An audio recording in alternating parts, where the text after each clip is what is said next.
اللہ الرحمن الرحیم والفجر ولیال عشر، قسم ہے ان 10 راتوں کی۔ اللہ تبارک و تعالیٰ نے ان 10 دنوں کی، ان 10 راتوں کی قسم کھائی ہے۔ ان کی فضیلت کیوں ہے اتنی؟ اللہ تعالیٰ نے قسم کیوں کھائی ہے؟ جیسے رمضان المبارک کو قرآن مجید نے فضیلت دی ہے کہ قرآن مجید نازل ہوا تھا اس مہینے میں، اور اس کے اندر لیلۃ القدر آتی ہے، اسی طرح اس مہینے میں بھی 2 بڑے اہم کام ہوئے ہیں جن وجہ سے ان دنوں کو فضیلت دی گئی ہے۔ ایک قربانی سا عمل اور دوسرا حج بیت اللہ۔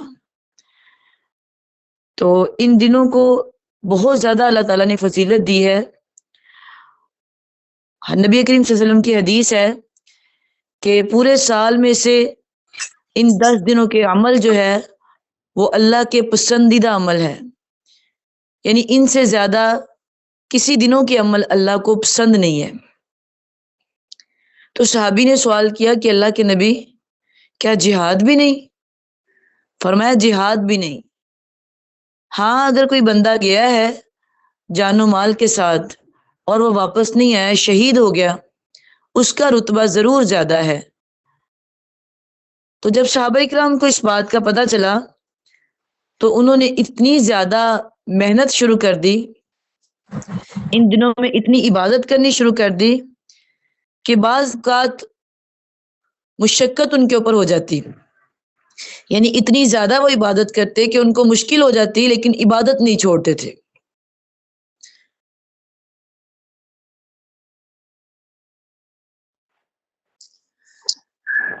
اور ایک دوسرے سے آگے بڑھنے کی کوشش کرتے اور آگے بڑھتے ہر عمل کے اندر۔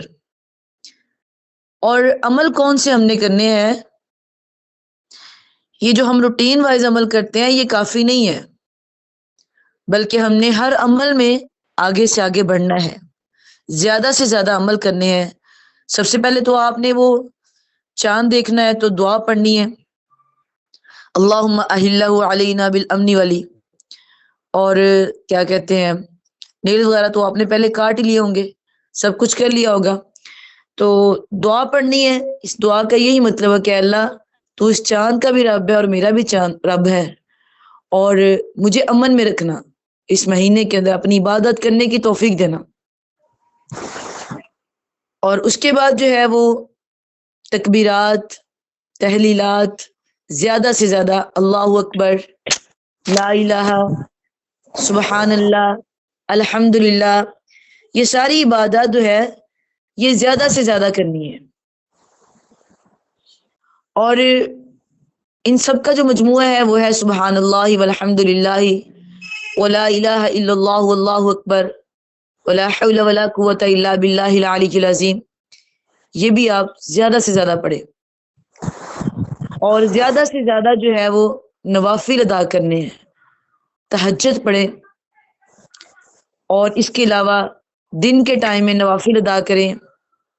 صدقہ قرات آپ ڈیلی کرتی ہوں گی، لیکن ان دنوں آپ نے زیادہ کرنی ہے، زیادہ سے زیادہ۔ ایک اپنا ٹائم ٹیبل بنانا ہے صبح سے لے کے شام تک، جیسے رمضان میں ہم نے بنایا تھا، اور بڑی ترتیب سے ہم نے مطلب کہ رمضان گزارتے ہیں، اور بڑا بڑھ چڑھ کے ہم نیکیوں میں حصہ لیتے ہیں، تراویحوں کے لیے نکلتے ہیں۔ تو اسی طرح یہ بھی دن ہے، ان کی بھی ایک ترتیب بنائیں۔ اگر آپ یکم سے لے کے 9 تک روزہ رکھتی ہیں تو بہت بہتر ہے، بہت اچھا عمل ہے۔ روزہ رکھیں، تہجد پڑھیں، اس کے بعد روزہ رکھ کے نماز پڑھ کے فجر کی بیٹھے جائیں نماز پہ، تسبیحات کریں، سبحان اللہ کی، الحمدللہ کی، اللہ اکبر کی، اور اس کے علاوہ بھی جو ہے مطلب کہ درود ابراہیمی، یعنی زیادہ سے زیادہ جو ہے وہ تسبیحات، تحلیلات ہی ہے، اللہ کی تسبیح ہے، اللہ کے لیے کلمہ پڑھنا ہے، یہ عبادت کرنی ہے۔ اور صدقہ خیرات زیادہ سے زیادہ کریں۔ عام روٹین میں اگر آپ کم کرتی ہیں تو ان دنوں زیادہ سے زیادہ کرنا شروع کر دیں۔ اور اس کے بعد آ جاتا ہے یہ دنوں مطلب کہ سب کو معاف کرنا ہے، جن سے آپ بولتے نہیں ہیں ان کو بلانا ہے، اگر طنز کی عادت ہے، دوسروں کو طنز کرتی ہیں تو وہ چھوڑ دیں۔ اور اس کے علاوہ اگر آپ کسی سے ناراض ہیں تو اس کو منا لیں، کسی کے درمیان صلح کروا دیں. یعنی جو بھی عمل آپ نے کرنا نا ان دنوں، یہ سوچ کے کرنا ہے کہ ان دنوں کے عمل میرے اللہ کو بڑے پسندیدہ عمل ہے، تو کیوں نہ میں زیادہ سے زیادہ عمل کروں تاکہ میں اپنے اللہ کی پسندیدہ بن جاؤں، کیونکہ اللہ کو یہ دن بہت پسند ہے. تو جو ان دنوں کا خیال رکھے گا، جیسے ہماری کوئی پسند کی چیز ہوتی ہے تو ہم نے وہ رکھی ہوتی ہے سنبھال کے، تو جو اس کا خیال رکھتا ہے کہتا ہے کہ یہ چیز اس کی پسندیدہ ہے، اس کو چھیڑنا نہیں ہے، یہ آپ نے خراب نہیں کرنی، تو ہمیں وہ انسان اچھا لگتا ہے جو ہماری پسندیدہ چیز کا خیال رکھتا ہے. تو اسی طرح جب اللہ کے پسندیدہ دنوں کا ہم خیال رکھیں گے، اس کے پسندیدہ اعمال کریں گے، اس کو راضی کرنے کی کوشش کریں گے، زیادہ سے زیادہ عبادات کریں گے، تو اس کا ہمیں بھی پھر اجر ملے گا، ہم بھی اللہ کے انشاءاللہ پسندیدہ بن جائیں گے. تو کہہ دے کہ رمضان کے بعد ہمیں ایک اور موقع مل گیا ہے اللہ کو منانے کا، اللہ کو راضی کرنے کا، اللہ کے پسندیدہ بننے کا. یہ بات بڑے مزے کی ہے کہ اللہ کے پسندیدہ بننے کے لیے یہ دن بہت ہی بیسٹ ہے، بہت ہی اچھے ہے. اور تکبیرات جو تھی وہ صحابہ کرام بلند آواز سے کہتے تھے. بلند آواز سے کہنے کا مقصد کیا تھا؟ کہ دوسروں کو یاد آ جائے. جب دوسرے لوگ آپ کی تکبیرات سن کے تکبیرات کہیں گے تو ان کا بھی آپ کو ثواب ملے گا، ان کا بھی آپ کو اجر ملے گا. اور اگر گھر میں کہتے تھے تو مسجد تک آواز جاتی تھی، بازاروں میں نکل جاتے بلند آواز سے تکبیرات کہتے، اور عورتیں بھی جو تھی گھر میں وہ بھی تکبیرات کہتی. تو غرض کہ یہ ساری تکبیرات جو ہے وہ آپ نے بلند آواز سے بھی کہہ سکتے ہیں، آہستہ آواز سے بھی کہہ سکتے ہیں کہ آپ کی سن کے آپ کے جو گھر والے ہیں وہ بھی کہہ دیں. اور دوسرا عمل جو ہے وہ ہے روزہ رکھنا. 9 ذی الحج کا عرفہ کے دن کا روزہ تو آپ نے رکھنا ہی ہے، لیکن اگر آپ یکم سے لے کے 8 تک رکھتی ہیں تو یہ بھی بہت بیسٹ ہے. جو آپ نے چھوڑے ہوئے روزے ہیں رمضان میں وہ بھی رکھ سکتی ہیں آپ، کیونکہ جو شوال کے روزے ہیں ان کا تو باقاعدہ کہا گیا ہے نا، لیکن ان کے اندر ہم نے روزوں کا خود سے اہتمام کرنا ہے، تو ہم وہ روزے رکھ سکتے ہیں ان دنوں میں، ہمیں اجر ملے گا روزے رکھنے کا، ہم اللہ کے پسندیدہ بن جائیں گے. اس کے بعد 9 ذی الحج کا جو روزہ ہے اس کا تو وہ دن تو ایسا دن ہے جس کو عرفہ کا دن کہا جاتا ہے. وہ ایسا دن ہے کہ اس دن اللہ تعالیٰ پہلے آسمان پہ آ جاتے ہیں. عام روٹین میں آپ نے دیکھا ہے کہ اللہ تعالیٰ مطلب کہ تہجد کے ٹائم آتے ہیں، اپنے بندوں کو آواز لگاتے ہیں، لیکن عرفہ کے دن اللہ دن کے ٹائم آ جاتے ہیں پہلے آسمان پہ. 7 آسمان ہے نا، پہلے آسمان پہ آ جاتے ہیں اور مسکرا مسکرا کے اپنے حاجیوں کو دیکھتے ہیں جن کے پاؤں ننگے ہیں اور اوپر بھی سر پہ چھت کوئی نہیں ہے، شدت کی گرمی پڑ رہی ہے، اور کیا کہہ رہے ہیں وہ لبیک اللہم لبیک، اے اللہ ہم حاضر ہو گئے ہیں، اے اللہ ہم حاضر ہو گئے ہیں. تو اللہ ان کی طرف دیکھ کے مسکراتے ہیں. تو اتنے لوگوں کو اللہ معاف کرتے ہیں کہ آسمانوں کے ستارے، زمین کے ذرے، یہ کوئی تعداد نہیں ہے، یعنی لا تعداد اللہ لوگوں کو معاف کر کے ان سے راضی ہوتے ہیں. تو انشاءاللہ اگر ہم بھی اس دن کا روزہ رکھیں گے، اچھا اس دن جو ہے وہ زیادہ سے زیادہ تکبیرات پوری پڑھنی ہے. عام دنوں میں تو اللہ اکبر، سبحان اللہ، الحمدللہ یا سبحان اللہ والحمدللہ، لیکن اس دن اللہ اکبر، لا الہ الا اللہ، اللہ اکبر وللہ الحمد، اللہ اکبر کبیرہ والحمدللہ کثیرہ وسبحان اللہ بکرۃ واصیلا. یہ آپ نے تکبیرات پوری 9 ذی الحج والے دن، روزہ بھی رکھنا ہے، ساتھ میں آپ نے یہ بھی پڑھنا ہے، اور زیادہ سے زیادہ دعائیں کرنی ہے کیونکہ وہ دعا مانگنے کا دن ہے. روزہ آپ نے رکھ لیا ہے، سارا دن اللہ تعالیٰ پہلے آسمان پہ آتے ہیں، اپنے بندوں کو معاف کرتے ہیں، ان سے راضی ہوتے ہیں، ان کی دعائیں قبول کرتے ہیں. یعنی جیسے ہم لیلۃ القدر کے لیے دعا کو مخصوص کرتے ہیں نا، ایسے اس دن بھی زیادہ سے زیادہ اللہ سے دعا کرنی ہے، کیونکہ میدان عرفات کے اندر بھی حاجی جسٹ دعا ہی کرتے ہیں، زیادہ سے زیادہ نماز کے علاوہ دعا مانگتے ہیں زیادہ سے زیادہ اللہ تعالیٰ سے. یہ دعا کا دن ہے، جتنا ہو سکے اللہ سے مانگے، جتنا ہو سکے اللہ کو راضی کرے. اور اس کے بعد یہ خون بہا کا عمل ہے، یعنی قربانی کا جو عمل ہے وہ اللہ کا بہت ہی پسندیدہ عمل ہے، اس کو بھی اپنی زندگی میں لازمی لائیں. اگر آپ کے اندر ہمت ہے، استطاعت ہے تو لازمی کریں، پورا نہیں کر سکتے تو حصہ ضرور ڈالیں، چونکہ سال بعد یہ دن آتا ہے۔ یہ مت کہا کریں کہ کوئی بات نہیں میں ہر سال کرتی ہوں، اس سال نہیں بھی کرتی تو خیر ہے، ہاں نہیں استطاعت ہے تو پھر تو الگ بات ہے۔ اور قربانی کا بھی جو عمل ہے اور حج کا بھی جو عمل ہے، یہ سارے کے سارا دن جو ہے نا، یہ 10 دن، یہ حضرت حاجرہ علیہ السلام اور حضرت ابراہیم علیہ السلام کی جو فیملی تھی ان کے ارد گرد گھومتے ہیں۔ حضرت ابراہیم علیہ السلام جو تھے انہوں نے قربانی کی تھی، جو ہم کرتے ہیں۔ ہم قربانی کرتے ہیں نا تو جانور منگوایا تو جلدی جلدی کریں، سب کو بتا دیں، اول تو پہلے ہی مقابلہ ہوتا ہے کہ پہلے آ جائے، ہمارا آ جائے، کلر اچھا ہو، یہ چیز ہو، ٹھیک ہے جانور خوبصورت خریدے لیکن آئزہ مقابلے کے لیے نہیں خریدے۔ قربانی کرتے ہیں تو دکھلاوے کے لیے کہ میرا جانور بڑا ہے، میں نے 10 کی ہیں، ابھی جانور گھر میں آئے ہی ہیں تو فون کر کے سب کو بتا رہی ہے ہمارے جانور آ گئے ہیں، اتنے لائے ہیں، ہم اتنے زیادہ آئے ہیں، ہم یہ لے کے آئے۔ یاد رکھیں یہ قربانی ہے، یہ مقابلہ نہیں ہے، یہ کسی کے ساتھ مقابلہ نہیں ہے، قربانی ہے جس میں صرف اللہ کی رضا ہونی چاہیے۔ اب دیکھیے کہ حضرت ابراہیم علیہ السلام نے قربانی دی تھی، ان کے گھر میں ان کی وائف حضرت حاجرہ کو بھی نہیں پتا تھا کہ وہ اپنے بیٹے کو قربان کرنے کے لیے لے کے جا رہے ہیں۔ کہا تیار کر دو میرے بیٹے کو، تو میں نے لے کے جانا ہے اس کو، لیکن یہ نہیں بتایا کہ میں ذبح کرنے کے لیے لے کے جا رہا ہوں۔ تو حضرت ابراہیم علیہ السلام نے کسی کو نہیں بتایا۔ جب قربانی گاہ پہ پہنچ گئے ہیں وہاں پہ بھی شور نہیں ڈالا کہ میں اپنے بیٹے کو قربان کرنے لگا ہوں، میں اتنا بڑا عمل کرنے لگا ہوں، نہیں۔ یہی وجہ تھی کہ انہوں نے ان کی زندگی میں بڑی آزمائشیں آئی۔ پیدا ہوئے تو ایک کافر کے گھر میں پیدا ہوئے، باپ بت پرست تھا۔ اب وہاں سے جب بت پرستی سے نکلے ہیں، باپ نے گھر سے نکال دیا، تو تب بھی اللہ تعالیٰ نے گھر چھوڑ دیا اللہ کی رضا کے لیے، انہوں نے تو کوئی پیغام نہیں آیا آسمان سے۔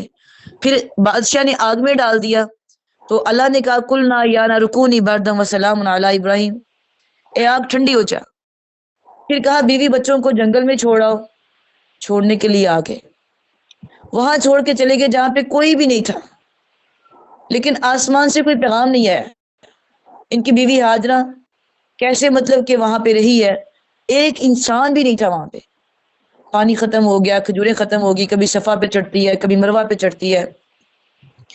اللہ چاہتے تو پہلے چکر پہ بھی زمزم جاری کر سکتے تھے، لیکن اللہ نے 7 چکر پورے کروائے، کیونکہ اللہ اس فیملی کو ایک ایسی شان اور عزت دینا چاہتا تھا کہ قیامت تک کسی فیملی کو اتنی شان اور عزت نہیں ملی۔ 7 چکر پورے ہو گئے تو زمزم جاری ہو گیا۔ اور اس کے بعد جب بیٹے کو ذبح کرنے کی بات آئی تو اللہ نے کہا، خواب دکھایا، خواب میں کیا دیکھتے کہ بیٹے کو چھری پھیر رہے ہیں، ذبح کر رہے ہیں۔ تو 3 دن جب خواب دیکھا تو بیٹے کے پاس بیٹھے آ کے کہا بیٹا میں نے خواب دیکھا، کیا؟ فلما بلغ معه السعي قال يا بني اني ارى في المنام اني اذبحك فانظر ماذا ترى، اے بیٹا میں آپ کو ذبح کر رہا ہوں۔ تو آگے سے اسماعیل علیہ السلام نے کیا کہا، میں سوچ کے بتاؤں گا؟ نہیں۔ کیا کہا، کل بتاؤں گا یا مجھے کچھ سال جینے دو پھر ذبح کر لینا؟ نہیں۔ کہا یا ابت افعل ما تؤمر ستجدنی انشاءاللہ من الصابرین، اے اللہ، اے بابا جی کر دیجئے مجھے ذبح، اللہ نے چاہا تو میں صبر کرنے والوں میں سے ہوں گا۔ دعا کیا کرے کہ اللہ اولاد دے تو ایسی نیک اولاد دے، اللہ ہماری اولادوں کو ایسا نیک بنائے۔ ذبح کرنے کے لیے چلے گئے، وہاں لٹا لیا جا کے، تو بیٹا کہتا ہے بابا آپ نے اپنی آنکھوں پہ پٹی باندھنے کہ یہ نہ ہو کہ آپ کو مجھ پہ ترس آ جائے، یا مجھے باندھ لیں، میں ہلوں، کہیں یہ نہ ہو کہ آپ کے ٹانگ لگ جائے اور میں گستاخ ہو جاؤں، تو آپ مجھے بھی باندھ لیجیے، اپنی آنکھوں پٹی باندھ لیجیے۔ اب حضرت ابراہیم نے ویسے ہی کیا جیسے بیٹے نے کہا، اور جب چھری چلائی تو ذبح ہو گیا، اور جب آنکھوں سے پٹی اتاری بڑا مطلب کہ زبردست منظر تھا، فرشتے دیکھ رہے تھے اور تمام لوگ دیکھ رہے تھے کہ آج کیا بنے گا۔ اللہ بھی دیکھ رہا تھا آسمان پہ، آسمان بھی تھر تھر کانپ رہا ہوگا، کیسے ایک بیٹا اپنے بیٹے کو، باپ اپنے بیٹے کو ذبح کرے گا۔ لیکن جب چھری چلائی تو چھری چل گئی، اور آنکھوں سے پٹی اتاری، دیکھا بیٹا سامنے کھڑا ہے اور مینڈا ذبح ہو گیا۔ آسمان کی طرف دیکھا، اللہ میں تو ذبح کرنا چاہتا ہوں، ڈر گئے، پتہ نہیں میری قربانی قبول نہیں ہوئی۔ کہا ابراہیم آپ نے اپنا کام کر لیا اور میں نے اپنا کام کر لیا۔ جب اس انداز سے قربانی دی کہ دائیں بائیں کسی کو پتہ ہی نہیں چلنے دیا، صرف باپ کو پتہ ہے اور بیٹے کو پتہ ہے، پھر کیا آواز آئی آسمان سے، فلما اسلما وتلہ للجبین ونادیناہ ان یا ابراہیم قد صدقت الرؤیا انا کذالک نجزی المحسنین۔ اے ابراہیم آپ نے اپنا کام کر دیا، ہم نے اپنا کیا، اب میں آپ پہ راضی ہو گیا ہوں۔